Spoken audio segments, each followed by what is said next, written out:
ఈరోజు ఏంటండి, మీరు లోకంలో ఉన్న మనుషులను చూస్తున్నారేమో, లోకంలో ఉన్న పరిస్థితులను చూస్తున్నారేమో, లోకంలో ఉన్న వ్యక్తులను చూసి ఓ వీళ్ళు చూడు వాళ్ళు చూడు వాళ్ళు చూడు, మనకేముంది, compromise.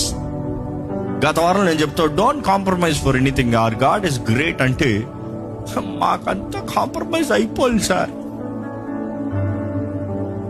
That means you have never received అబ్బా. ఆ తండ్రి దగ్గర రాలేదు, తండ్రి తెలియదు అనమాట, ఆ తండ్రి ప్రేమ రుచి చూడలేదనమాట. ఆ తండ్రిని ఎరిగి ఆ తండ్రి ప్రేమ రుచి చూసి ఆ తండ్రి దగ్గరకు వస్తే భయం అనేది ఉండదండి. ఏ బిడ్డ కన్నా తన తండ్రి దగ్గర ఉన్నదప్పుడు ఆ తండ్రి నిజంగా మంచి తండ్రి అయితే ఆ బిడ్డకు భయం ఉంటుందా?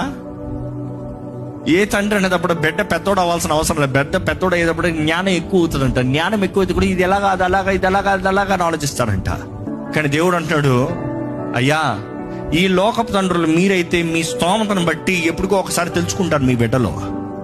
ఎక్కడ నా స్తోమతను లెక్క చేసి చూడు.